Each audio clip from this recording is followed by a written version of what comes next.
الحمدللہ رب العالمین والصلاة والسلام علی سید المرسلین اما بعد فاعوذ باللہ من الشیطان الرجیم بسم اللہ الرحمن الرحیم. پڑھیے الصلاة والسلام علیک یا رسول اللہ وعلی آلک واصحابک یا حبیب اللہ. الصلاة والسلام علیک یا نبی اللہ وعلی آلک واصحابک یا نور اللہ. درود پاک پڑھنے کے بے شمار فضائل و برکات ہیں. بڑی خوبصورت حدیث پاک ہے نبی پاک علیہ الصلوۃ والسلام کی. سب کے دلوں میں کچھ نہ کچھ تمنائیں ہوتی ہیں، ڈیزائرز ہوتی ہیں، خواہشات ہوتی ہیں، اور تمنا یہ ہوتی ہے وہ پوری ہو جائے.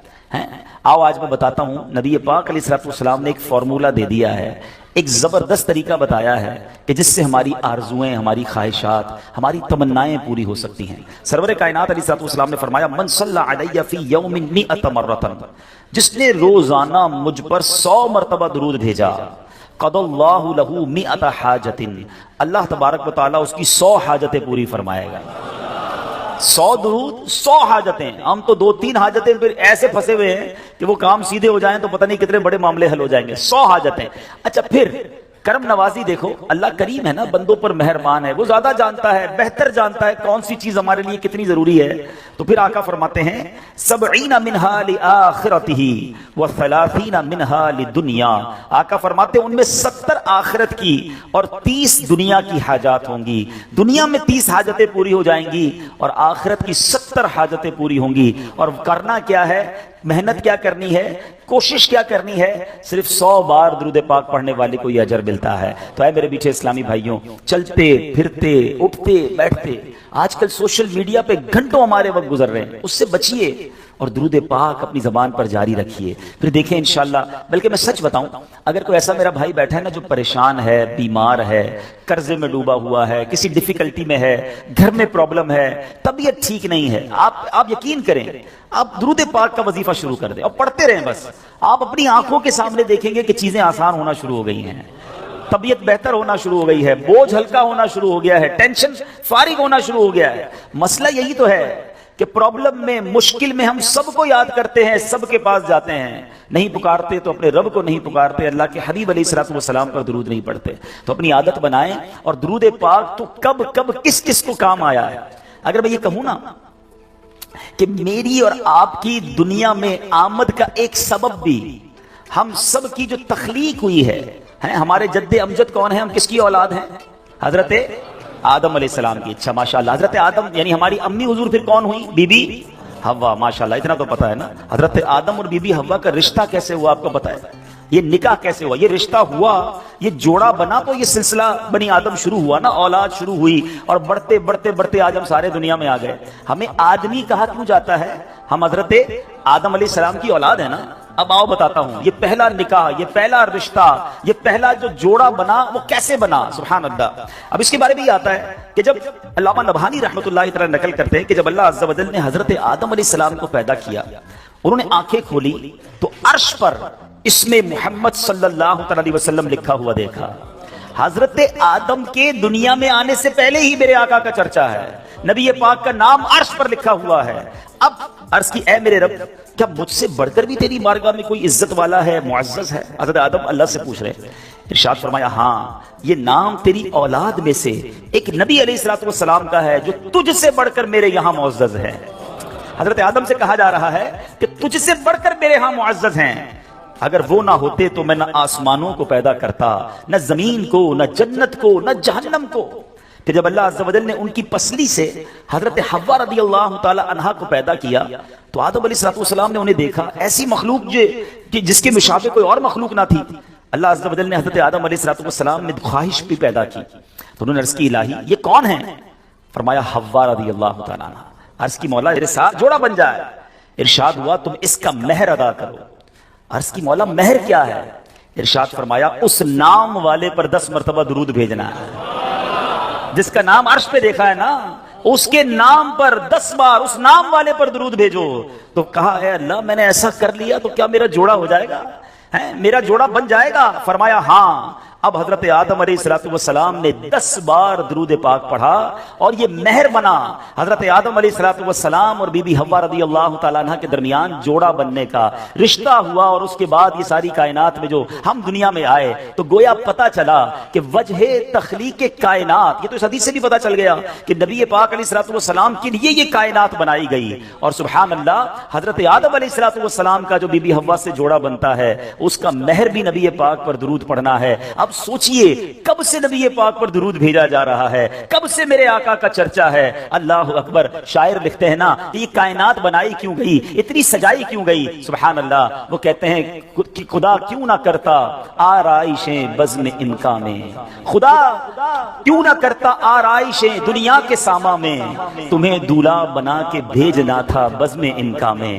یہ ساری کائنات ہی سجائی گئی ہے نبی پاک علیہ السلام کے لیے۔ مولانا حسن ادا خان صاحب لکھتے ہیں نا، کونین بنائے گئے سرکار کی خاطر، کونین بنائے گئے سرکار کی خاطر، کونین کی خاطر تمہیں سرکار بنایا، ایسا تجھے خالق نے طرحدار بنایا، یوسف کو تیرا طالب دیدار بنایا۔ حضرت آدم علیہ السلام نے جب یہ سوال کیا ہوگا، ذرا امیجن کریں کہ یا اللہ مجھ سے بڑھ کر بھی کوئی تیرے یہاں عزت والا ہے، تو بتایا کیا گیا ہے تیری اولاد میں، آنا تیرے بعد بظاہر ہے مگر تجھ سے بھی زیادہ عزت والا ہے۔ سید اعلیٰ حضرت امام اہل سنت بڑا پیارا شعر لکھتے ہیں کہ جب سے حضرت آدم علیہ السلام کو یہ پتا چلا کہ میری اولاد میں کوئی ایسی شخصیت نے بھی آنا ہے جو رب کے یہاں اتنا مقبول ہے، تو اس کی یاد میں حضرت آدم علیہ السلام گویا گم رہا کرتے۔ سبحان اللہ، سید اعلیٰ حضرت لکھتے ہیں کہ حضرت آدم علیہ السلام کیا کہا کرتے کہ ظاہر میں میرے پھول ہیں، حقیقت میں میری اصل، بعد میں آنے والا تنے کے تنا جو ہے اس کے بعد پھول آتا ہے نا، کہتے ظاہر میں تو میرے پھول ہیں، حقیقت میں میری اصل، اس گل کی یاد میں یہ صدا ابو البشر کی ہے۔ ابو البشر کہتے ہیں حضرت آدم علیہ السلام کو، وہ اس وقت بھی نبی پاک کو یاد کرتے تھے کہ ایک پھول نے آنا ہے، لیکن باغ سجایا اسی کے لیے گیا ہے، سب ساری کائنات سجی اسی کے لیے ہے۔ سید اعلیٰ حضرت لکھتے ہیں نا، کیا خوبصورت بات لکھتے ہیں، انہی کی بو مایہ سمن ہے، انہی کا جلوہ چمن چمن ہے، انہی سے گلشن مہک رہے ہیں، انہی کی رنگت گلاب میں، آقا ہی کا سب کچھ ہے، انہی کا سب یہ سجایا ہوا، ان کے صدقے سے یہ ساری کائنات بنی ہے۔ اللہ بس نبی پاک کا سچا غلام بنا لے، آقا اپنی غلامی میں قبول فرما لیں، نبی پاک کا ذکر زبان پر جاری ہو جائے، فضول باتوں سے بچاؤ اپنے آپ کو، نکلو ان فضول باتوں سے، اپنی زبان کو ذکر و درود سے تر رکھو۔ انشاءاللہ اگر یہ زبان درود پڑھتی رہی تو ضرور نبی پاک رحمت کی نگاہ فرمائیں گے، اپنے غلاموں پر وہ بڑے مہربان ہیں۔ اور یاد رکھو، امیر اہل سنت لکھتے ہیں نا، آپ عطار کیوں پریشان ہیں، عاشقوں پر تو وہ مہربان ہیں، ان پہ رحمت وہ خاص کرتے ہیں جو مسلمان سلام کہتے ہیں۔ آپ سلام کہیے تو صحیح، درود پڑھیے تو صحیح، پھر دیکھو کیسے پھر مہربانی ہوتی ہے۔ تو اب نیت کرتے ہیں انشاءاللہ، اب تو ویسے بھی رجب کا مہینہ، پھر شعبان، پھر رمضان، مبارک مہینے آ گئے ہیں کہ اب کثرت سے درود پاک پڑھیں گے انشاءاللہ۔ آئیے محبت کے ساتھ بآواز بلند درود پاک پڑھ لیں، صلو علی الحبیب صلی اللہ تعالی علی محمد صلی اللہ علیہ وسلم۔ حضرت منصور بن عمار رحمۃ اللہ تعالی علیہ ایک روز واز فرما رہے تھے، تو کسی حقدار نے 4 درہم کا سوال کیا، کوئی غریب تھا، مسکین تھا، اس نے 4 درہم کا سوال کیا، تو آپ رحمۃ اللہ تعالی علیہ نے اعلان کیا کہ جو اس کو 4 درہم دے گا میں اس کو 4 دعائیں دوں گا۔ آپ نے، اللہ کے ولی تھے، آپ نے فرمایا جو اس کو 4 درہم دے گا میں اس کو 4 دعائیں دوں گا۔ اس وقت ایک غلام گزر رہا تھا، خود بھی غریب تھا، مگر اللہ کے ولی کی ایک ایسی شاندار آواز سنی کہ 4 دعائیں ملیں گی، تو اس نے کیا کیا، اپنے پاس اس کے 4 درہم تھے، وہ اس نے غریب کو دے دیے، اس سائل کو دے دیے۔ تو حضرت نے کہا کہ اب بتاؤ کون سی 4 دعائیں کروانی ہیں؟ کہ حضرت پہلی دعا تو کر دیں کہ میں غلامی سے آزاد کر دیا جاؤں، غلام ہوں، غلامی سے میری آزادی ہو جائے۔ نمبر 2، مجھے ان درہم کا بدلہ بھی مل جائے، 4 درہم دے تو دیے، مجھے اس کا بدلہ بھی مل جائے۔ تیسری دعا حضور یہ کر دیں مجھے اور میرے آقا کو توبہ نصیب ہو جائے۔ چوتھی دعا یہ کر دیں کہ میری، میرے آقا کی، آپ کی اور تمام حاضرین کی بخشش ہو جائے۔ 4 بڑی پیاری دعائیں کروا لی اس نے جناب۔ اب آقا کے پاس جب وہ غلام پہنچا تو آقا کہتا اتنی دیر کیوں ہو گئی، کدھر رہ گئے تھے بھائی، کئی کام سے بھیجا تھا، اتنا لیٹ؟ کہتا ہے حضور ایسا ایسا ماجرا ہوا، راستے میں حضرت منصور اللہ کے ولی وہ کہہ رہے تھے جو 4 درہم دے دے میں 4 دعائیں کروں گا، میں نے تو 4 درہم دی اور 4 دعائیں کروا کے آیا ہوں۔ اچھا بتاؤ دعائیں کون سی تھی، پہلی دعا بتاؤ۔ کہا حضور میں نے پہلی دعا تو کی کہ اللہ مجھے غلامی سے آزاد کر دے۔ آقا کہتا ہے جا تو غلامی سے آزاد ہے، پہلی دعا فوراً قبول ہو گئی نا. پہلے آقا کو دعا سنائی, آقا کہتا جا تو غلامی سے آزاد. کہا بتا دوسری دعا کون سی کروا کے آیا؟ کہا تو دوسری دعا میں نے یہ کی کہ جو 4 درہم میں نے دیے ہیں مجھے اس کا بدلہ مل جائے. غریب آدمی تھا ظاہر ہے. تو آقا نے کہا کہ میں نے تجھے 4 درہم کے بدلے 4000 درہم دیے. ارے بھائی واہ بھائی. تیسری دعا بتا کون سی کروا کے آیا؟ کہا حضور تیسری دعا میں نے کی کہ مجھے اور میرے آقا کو گناہوں سے توبہ کی توفیق نصیب ہو. یہ سنتے ہی آقا واقعی آقا تھا, اس کی زبان پر استغفار جاری ہو گیا. کہنے لگا یا اللہ میں اپنے پچھلے سارے گناہوں سے توبہ کرتا ہوں.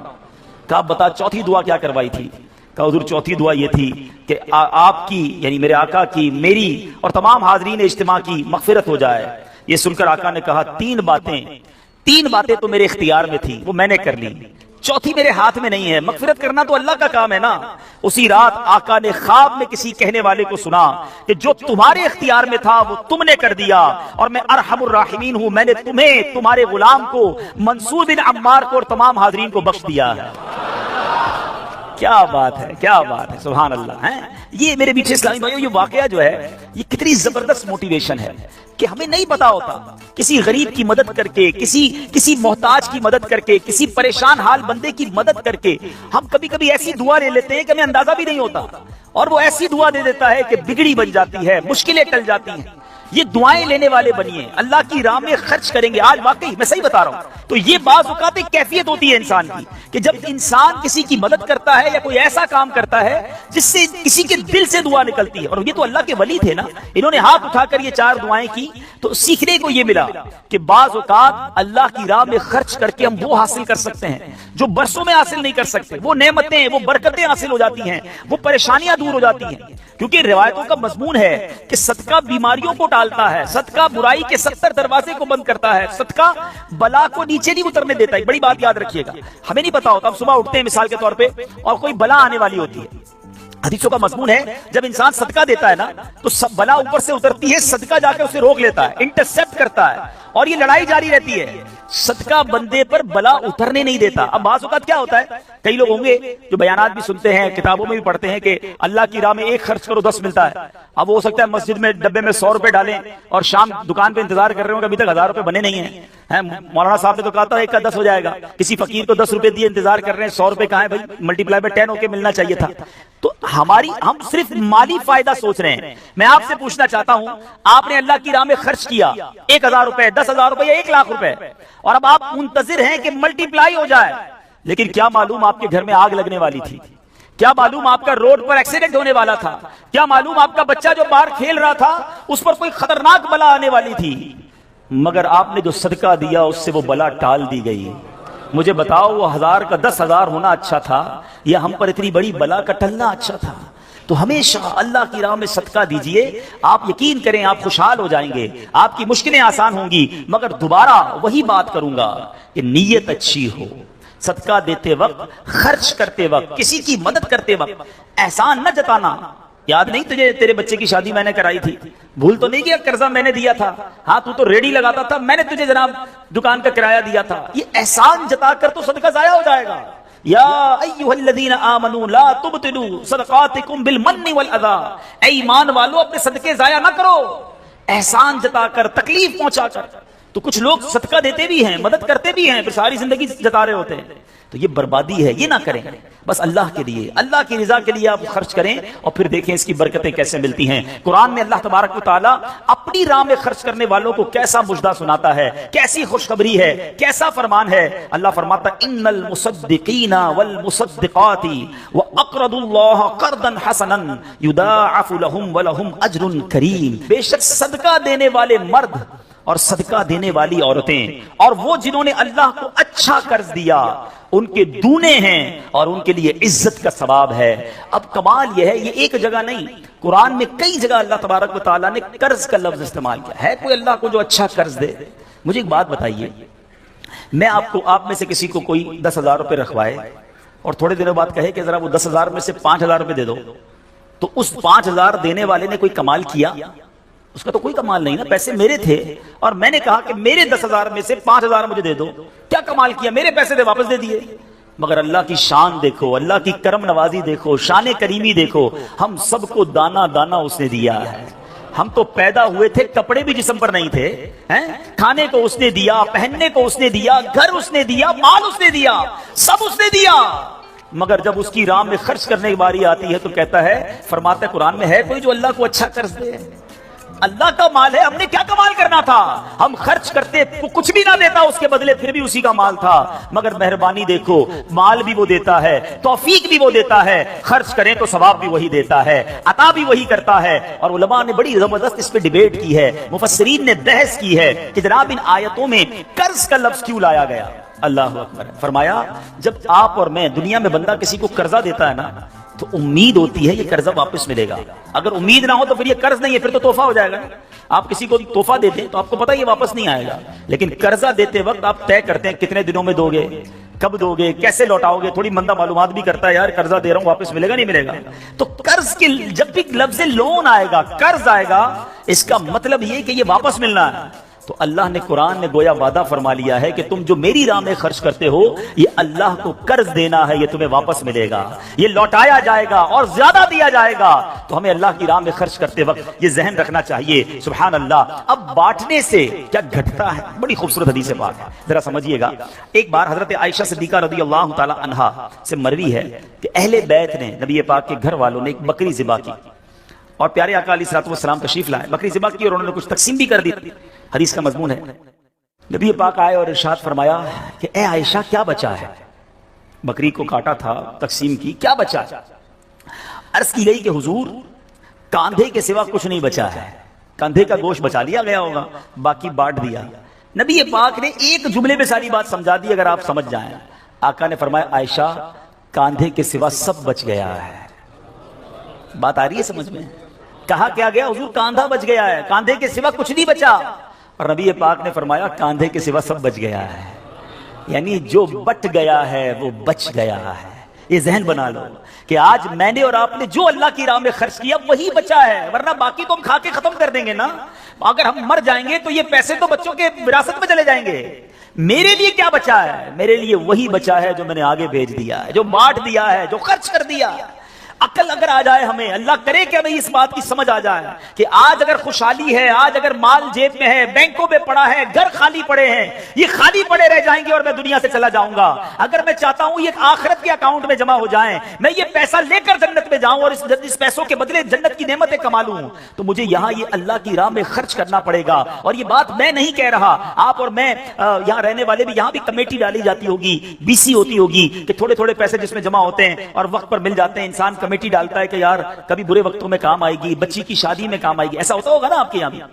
اب میں آپ کو حدیث قدسی سناتا ہوں، حدیث قدسی ہے جس کا مضمون ہے اے ابن آدم اپنا مال میرے پاس جمع کرا دے۔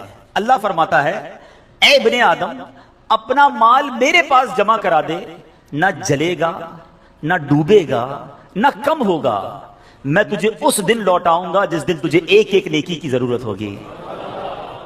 سیکیورٹی ڈپازٹ، یہ بعض اوقات جو مسجد میں ہمارے آگے سے ڈبہ جاتا ہے نا، یا کبھی کوئی اسلامی بھائی جھولی لے کے بیٹھے ہوتے ہیں، یہ جب جیب سے آپ پیسے نکال کے ڈالتے ہو نا، اس وقت ذہن بناؤ کہ یہ جا نہیں رہا، یہ جمع ہو رہا ہے میرے آخرت کے اکاؤنٹ میں، اور ڈال دوں یار، ابھی آج کل پیسے اچھے ہیں، تھوڑے اور ڈال دوں، جمع ہو جائے، ادھر ملے گا۔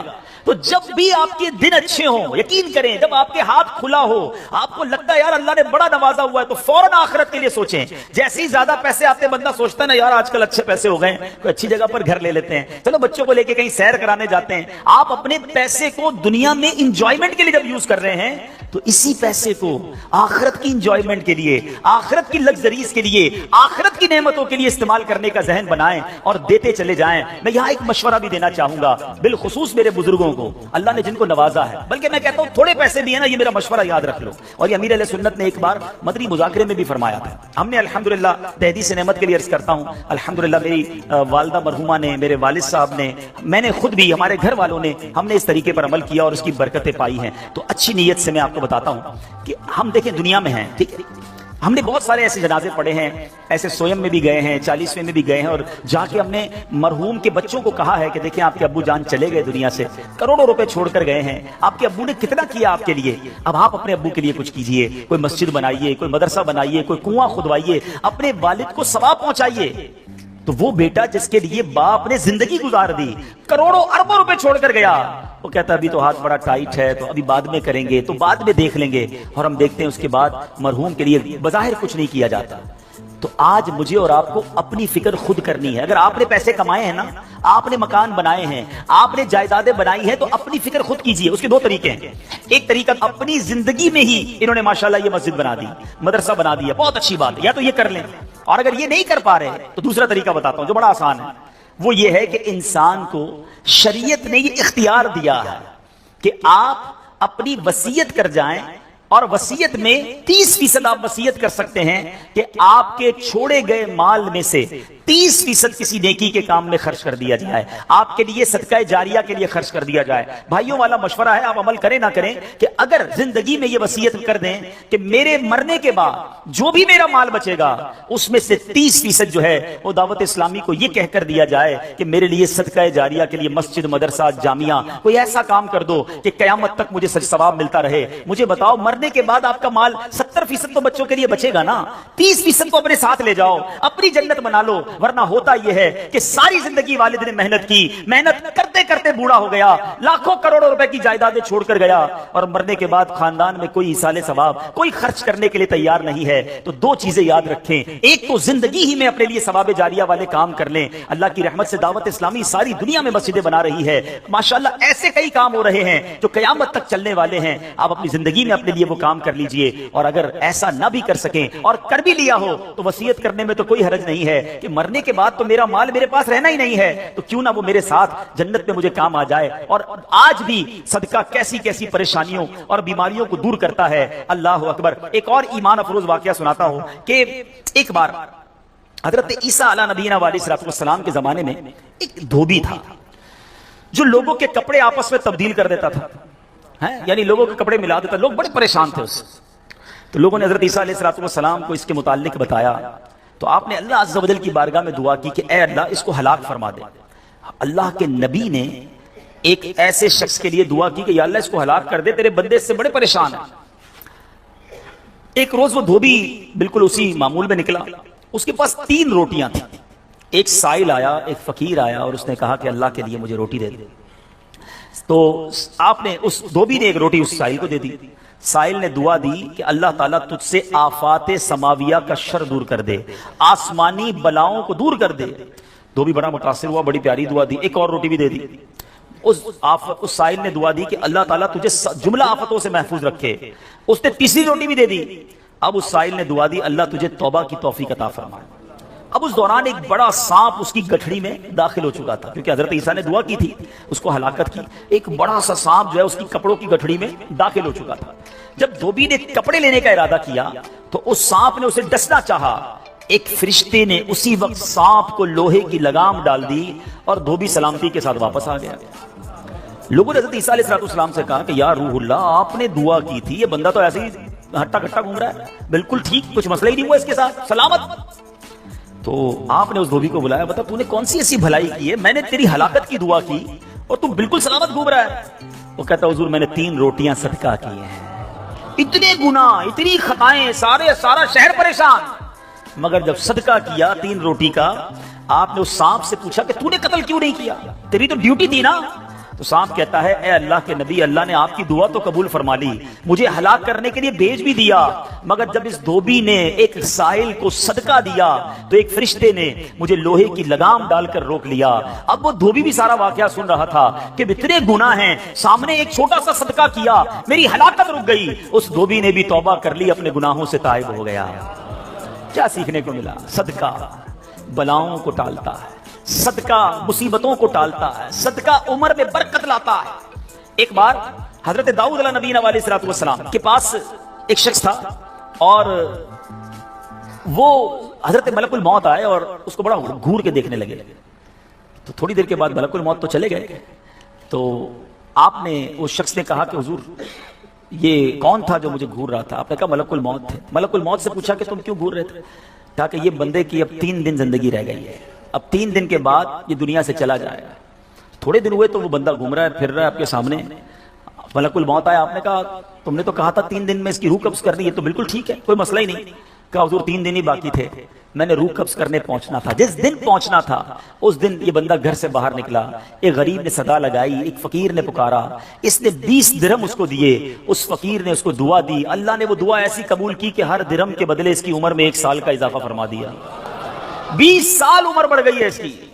اب ذرا سوچئے میٹھے اسلامی بھائیوں، ایسے کئی واقعات ہیں، کئی باتیں بتا دی جاتی ہیں، کئی باتیں پتہ نہیں ہوتی، ہو سکتا ہے ہماری بھی آخری وقت آنے والا ہو، اللہ نے کسی کی دعا سے بڑھا دیا ہو، ہمارا بھی کوئی برا وقت آنے والا ہو، کوئی اللہ نے نیکی کروا دی، ہم بچ گئے ہوں، تو کرتے رہا کرو نیکی، جچاؤ نہ، دکھاؤ نہ، بتاؤ نہ، کرتے رہا کرو، اللہ کریم ہے، وہ نیکوکاروں کا اجر ضائع نہیں کرتا، وہ ضرور عطا فرماتا ہے، اور کیسے عطا فرماتا ہے، ایسے ایسے واقعات ہیں کہ سنے تو ایمان تازہ ہو جاتا ہے۔ مثال کے طور پہ حضرت سیدنا حبیب عجمی رحمۃ اللہ تعالی کے دروازے پر ایک سائل نے دستک دی، تو آپ کی زوجہ محترمہ جو ہے وہ آٹا گوندھ کے رکھا تھا اور پڑوس سے آگ لینے گئی تھی، پہلے زمانے میں لکڑی وغیرہ آگ کے لیے لینی ہوتی تھی، آٹا گوندا ہوا تیار تھا، آپ نے وہی آٹا اٹھایا اور اس سائل کو دے دیا۔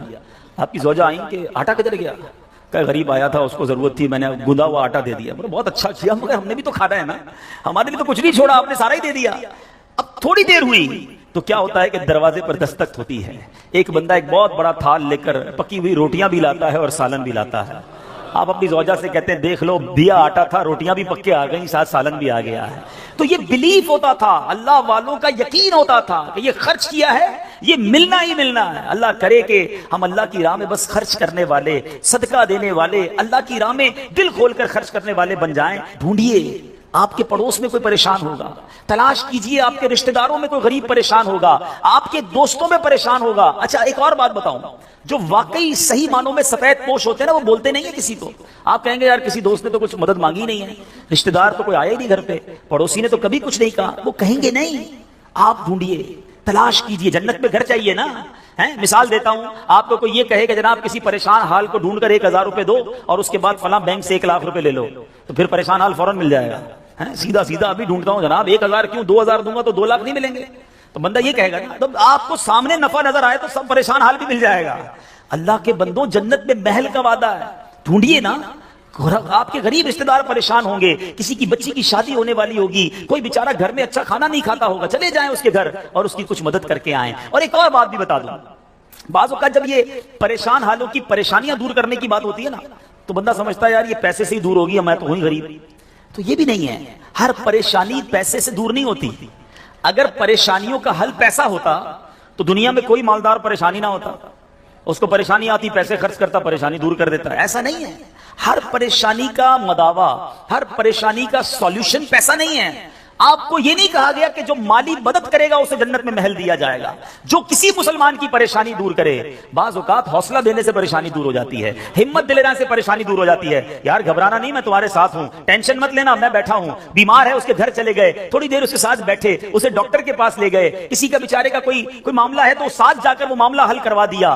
یہ کبھی کبھی کچھ اچھے میٹھے بول بھی پریشانی دور کر دیتے ہیں، لیکن ہمیں اچھے بول بھی تو آنے چاہیے، مسکرانا بھی تو آنا چاہیے، حوصلہ دینے بھی تو آنا چاہیے۔ سیدی اعلیٰ حضرت امام اہل سنت کمال کی بات لکھتے ہیں، آپ فرماتے ہیں شربت نہ دیں نہ دیں، کریں بات لطف سے۔ شربت نہیں پلانا، نہ پلاؤ، اچھی بات تو کر لو یار۔ شربت نہ دیں نہ دیں، کریں بات لطف سے، یہ شہد ہو تو پھر کسے پرواہ شکر کی ہے۔ بعض اوقات مسکرا کر مل لینا بندے کے دکھ دور کر دیتا ہے، چند اچھی باتیں۔ ہمیں آ کر کوئی کہتا نا یار بڑی بیمار ہوں، پریشان ہوں، اچھا چلو ٹھیک ہے یار اب کل سے ٹائم پہ آ جانا۔ ارے اللہ کے بندے، اس نے اپنی پریشانی بتائی، تھوڑا اس سے ہمدردی تو کریں۔ اچھا کیا ہو گیا، خیر تو ہے، کیسے بیمار ہو گئے، ڈاکٹر کو دکھایا کہ نہیں، میری ضرورت ہے تو بتائیں، کوئی کام ہو تو بتائیں۔ آپ نے پیسے دیے 5 جملوں میں؟ نہیں دیے نا، مگر کیا بتاؤ اس کا درد کم نہیں ہو گیا ہوگا، اس کو حوصلہ نہیں مل گیا ہوگا۔ یاد رکھو میٹھے اسلامی بھائی، یہ جو الفاظ ہیں نا، ہماری باتیں ہیں، یہ الفاظ زخم پر مرہم کا کام بھی کرتے ہیں، اور یہی الفاظ زخم پر نمک کا کام بھی کرتے ہیں۔ ہم بعض اوقات کسی کے زخموں پر نمک چھڑک دیتے ہیں، وہ پریشان ہے، تکلیف میں ہے، مصیبت میں ہے، اور اس کو ایسا جملہ کہہ دیتے ہیں کہ اس کی پریشانی بہت بڑھ جاتی ہے۔ اور کبھی کبھی چند اچھے جملے انسان کا غم بھلا دیتا ہے۔ اللہ کے واسطے اچھا بولنا سیکھیے، نرم ہو جائیے، شفیق ہو جائیے۔ مثال کے طور پہ کوئی بندہ آیا کہ یار اسکوٹر کا ایکسیڈنٹ ہو گیا، اور میں نے تو پہلے ہی پتا تھا تیرا ایکسیڈنٹ ہونا ہے، تو چلاتا ہی صحیح نہیں ہے، پہلے ہی تیزی سے چلاتا ہے، کیوں چلاتا ہے اسکوٹر جب چلانے نہیں آتی؟ اب بتاؤ بندہ کہ یار ایکسیڈنٹ بھی ہوا ہے، اس کی باتیں بھی سنوں میں، تو یہ زخم پر نمک ہو گیا نا۔ آپ یہ باتیں بعد میں سمجھا لینا کہ یار تیز مت چلایا کرو، مگر ابھی تو حوصلہ دیں، ابھی تو بیچارے کی طبیعت پوچھیں، ابھی تو اس کی پریشانی دور کریں۔ تو ایسی بہت ساری مثالیں ہیں کہ جب بھی ہمارے پاس کوئی پریشان حال آئے نا، تو اس سے اچھی بات کریں، حوصلہ دیں، پریشانی دور کریں. تو انشاءاللہ میں بھی کوشش کرتا ہوں، آپ بھی کوشش کریں کہ انشاءاللہ رجب میں ضرور کسی کی پریشانی دور کریں گے انشاءاللہ. اب یہ سینکڑوں اسلامی بھائی یہاں بیٹھے ہیں، ہم سب ایک ایک کی پریشانی دور کریں گے تو ہزاروں مسلمانوں کی پریشانیاں دور ہو جائیں گی نا. یہ اسلام کی بیوٹی ہے، یہ اسلام کی خوبصورتی ہے کہ مسلمان کی مدد کرے، اس کی پریشانی دور کرے. مالی پریشانی ہے تو دور کریں، جسمانی پریشانی ہے تو دور کریں. بعض اوقات فقط مورل پریشان ہوتا ہے، اکیلا ہوتا ہے، تنہا ہوتا ہے، مایوس ہو گیا ہوتا ہے، آپ اٹھا دیں اسے، ہمت دے دیں، وہ اگلا کھڑا ہو جاتا ہے. تو ہمیں یہ کام کرتے رہنا چاہیے. تو بہرحال آج کے اس مختصر سے بیان میں جو میں نے چند باتیں قرآن و حدیث کی روشنی میں، بزرگان دین کے واقعات کی روشنی میں آپ کو بتائیں کہ اللہ کی راہ میں خرچ کیجئے، دل کھول کر خرچ کیجئے. صلو علی الحبیب صلی اللہ تعالی علی